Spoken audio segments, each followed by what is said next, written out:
Hello there, my beautiful schnarfs. Today on Kingdom Rush, Steam version, we're going to be playing Sarelgaz's Lair, the Heroic Challenge. So basically, what is a Heroic Challenge? If you guys aren't used to this, if you don't understand what's going on, a Heroic Challenge is basically playing 6 rounds of very, very hard Kingdom Rush on one of these levels. Now, I do feel like these Heroic Challenges are fairly tough sometimes, but for the most part, they're almost about the same hardness as maybe playing on veteran mode on this level, or just playing the level regularly. Like, I remember I used to have a really, really hard time on this level, and then I learned how to beat a lot of these guys with the Tesla coils and using a lot more magic than I do Archer Towers, and then it just became a really, really easy map for me, and then this Heroic Challenge became really, really easy as well. So I'm going to show you guys how to do this. Again, it's fairly easy. I really don't think you guys are going to have very many problems with it. You might think you're going to have some problems, but no, it's not going to be bad, guys. Not going to be bad at all. I did use one barracks, which I don't normally do down in the back here, and that's just my oh crap barracks. That's the oh crap barracks, just in case guys get through. I want to be able to make sure that I can run them down there, get some reinforcements down there, and just stall them for like a few seconds to get my action up there, up in that action. But I'm not too worried overall.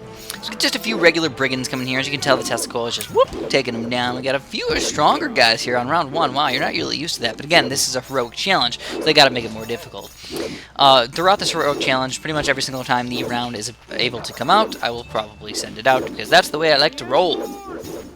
So you can tell the Testicle is still doing a very fantastic job versus all these little wolves and stuff, but we are having a little bit of an issue with these Dark Knights. Oh man, these Dark Knights are getting kind of far, but guess what? We're going to have a big bundle of Rain of Fires, and when you kill some of those guys, you get a bunch of monies. What do you do with those monies? Magic. Magic is going to be your best friend against these Dark Knights, and we don't even really need to use our hero against them pretty much at all.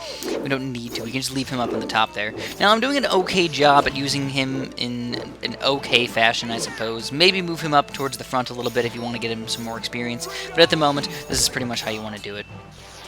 Now we got a random troll that almost snuck through there. I don't even know how the heck that happened, but he got pretty darn close. So if you ever feel very, very afraid, maybe build one more magic, or even just move your barracks guys around and just get him in the front of the troll, and then have your guys do more spear throwing instead. So you can tell there's like, oh my goodness, there's a lot of guys on the screen right now. It looks very dangerous. Looks like we're going to lose. But we have a Rain of Fire. And that means everybody's going to die. Except for the fact that there is a few more trolls down here. And you know what the main problem with trolls is the fact that they do regenerate. So if you get them some time to regenerate, they will definitely cause some mega damage. But look at that, we got Hacksaw over here. You won't even really need Hacksaw, but I just did it in order to be safe. Just in case those guys were not able to be killed. So still some more Dark Knights and stuff like that, but I think, you know, probably the biggest problem right now is probably the giant spiders, because they make lots of baby spiders, and the baby spiders can run right through defense, and all you have is 1 life, my friends. So 1 life, and you are dead. I almost always play no lives lost anyways. That's the way I like to play. If I ever lose a life, I usually end up giving up and just playing it over or something like that, for the most part. Usually the way I like to roll. So these spiders are probably the biggest problem of them all, because they are good against magic. But at the same time, we have a Tesla coil, we can get even more Tesla coils, and we got a nice little barracks in the corner here, and that'll help out a bunch as well. Obviously, reinforcements are your best friends. They are definitely awesome sauce. And it's about that time, since there's so many freaking spiders, get your Tesla coil upgraded to not just 3-0, but 3-2. Because obviously that makes it so they can affect 3, and then 4, and then 5 altogether. Starts at 3, works their way up. But some big spiders coming out here, and this is only round 3, by the way, guys. Wave number 3. We got 3 more to go beyond this. So we need to be a little bit careful with how we spend our money. We don't want to go crazy with it and then realize that we have giant, crazy spiders coming out here, and we can't kill them. We want to be able to kill them somehow. So one thing that I've been doing a little bit more often lately, which I haven't really, I don't think I'm going to show you guys in this game. I don't think so. But I've been using more of the axe throwers. I personally am not a huge fan of the axe throwers overall. But I still feel like I need to show them every once in a while just to test them out and show you guys why I don't like them, or how you can maybe use them effectively if you do decide to use them. Because again, sometimes you kind of have to use them, you know? There's no other good way to stall guys, or no other good way to do damage against people except if you use your reinforcements. And maybe that's one of the best times to do it. Now we got a couple of these Yetis coming in here, which are not good against anything. You just have to stall them for a reasonable amount of time, use a couple magic towers, and they will be able to take them down fairly easily. Also, obviously, He is your best friend up there, your little champion buddy. Hacksaw will kill them all. No, not really, he won't kill all of them, but at least kills one of them. That's 2,500 health instantly gone. Forever. Now, the only guys that your hero Hacksaw cannot kill, I believe, are bosses and or mini-bosses. And the only other mini-boss that I know of in the game is the Cerberus. The Cerberus is the only one that I know of. That's like the giant three-headed dog-looking thing on a few of those pandemic levels. Those guys can be a little bit difficult. Now we do need to get some more stuff up. I know I got a testicle all the way in the front here, and that's the reason why I did that was mainly because of these necromancers. I felt like the necromancers were gonna, maybe make too many skeletons by the time they get over to my other testicle near the very end there, which is something I obviously didn't want to have to deal with. So these yetis are taking a little bit of time to die, but hopefully we'll get enough magic up there to kill them all. And even with the testicle on the top there, there's still a lot of skeletons and stuff. Slowly taking them down. Eventually we will. Obviously, once we start damaging the stupid necromancer, we will be able to win. Come on, damage the necromancer. Just kick him down. It looks like we're all going to be able to do it. Again, just attacking the skeletons usually allows your other towers to eventually start attacking those skeletons. Now, I do actually have a yeti down on the bottom here, which is a little bit of a troublesome yeti. He is still alive, somehow magically. I don't know how he's still alive. And my arcane wizards and everything is attacking it, but with that much health, that's tough to kill him. So we're going to have to get some of these guys up in here. Might even put my barracks guys in there, but no, we don't even need them. We've taken them all down. This is only wave 4, so we're working our way up, my friends. We're working our way up. And here we go. We are at the end of this level. We got a bunch of money. Let's just Bernie stuff all of these guys. Oh my goodness. Took down the Necromancer, which is going to allow all of our towers to attack the Yetis from now on, instead of having to deal with all these things. Now, I am in a bit of a pickle right now, because I did send out the waves, obviously, very early. Now, I have a bunch of money, though, because I sent them out so early, and because I killed a bunch of those Yetis with that last few Rain of Fires. So I was able to actually take most of these guys down. Now, I got a little bit scared because I didn't want those wolves to just go whoop and just run right through my whoop, whoop, whoop, whoop, whoop, whoop. We didn't want them to whoop right through our whoops, so we just stopped. We built some barracks, and it worked out okay. That's the best way I can put it. It worked out okay.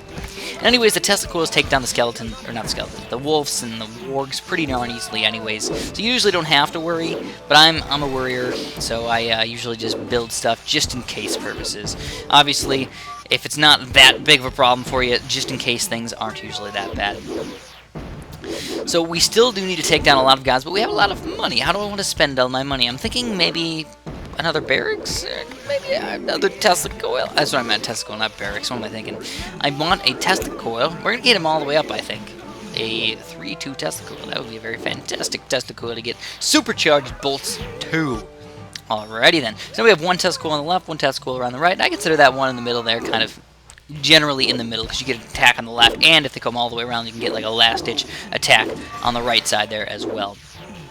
So we got another wave we can send out. We're going to rain of fire a few of these guys right in the corner here, and then of course send out the last final death wave. How are we doing so far? Well, there's giant spiders coming out. There's still some of these darker knights popping out through here, trying to cause some damage, but so many arcane wizards equals no way for them. There's no way they're going to sneak on through these maze-tastic towers. So I decided, you know what, I don't have any archer towers at the moment. Why not get one? And then I see these guys. Oh my goodness, these guys are not fun to have to deal with. We're going to have to teleport these guys and use Hacksaw to hopefully kill a few of them instantaneously. But we should be okay. We got a couple teleports, and I do obviously have other towers to attack them, and the magic is definitely not that bad against them. Even though it says it's supposed to be good against them, they're really not bad at all. Really not bad at all. So check this out. We're just going to go whoop, spin him to death. That was a whopping like 3,000 health. Just gone instantaneously. It's awesome. Also, like I said, I did decide to get one of these musketeer garrisons, an archer tower, technically. Technically speaking, it's an archer tower. But he turns into a gun tower, I suppose. And the reason why I did them is because I don't use this that often. I prefer the ranger towers in most situations. But when there's a lot of stronger guys, I tend to go with the musketeer garrisons, especially like mid-tanky stronger guys, because if you get that left-sided upgrade, I think it's the left-sided upgrade, the insta-kill upgrade, it says it's supposed to insta-kill guys, you know, marksmen, like, kill them in one hit, but it doesn't actually do that. It's like a 20%, 40%, then 60% chance of killing them in like one hit. But it never actually does that, except on really, really weak guys. So it's really not worth it in most situations. So here we go, we got these Barbarian Axe guys. I just decided to throw them in there just to see how they were going to do. And look at that, they do okay for attacking, but they're really just not that strong still. They're like okay, but they're... I don't know, I can't make myself just love them or anything. By no means do I love them. We usually got a lot of little guys running around in here trying to do some damage to them. I mean, look at these guys. But we will actually get... How about...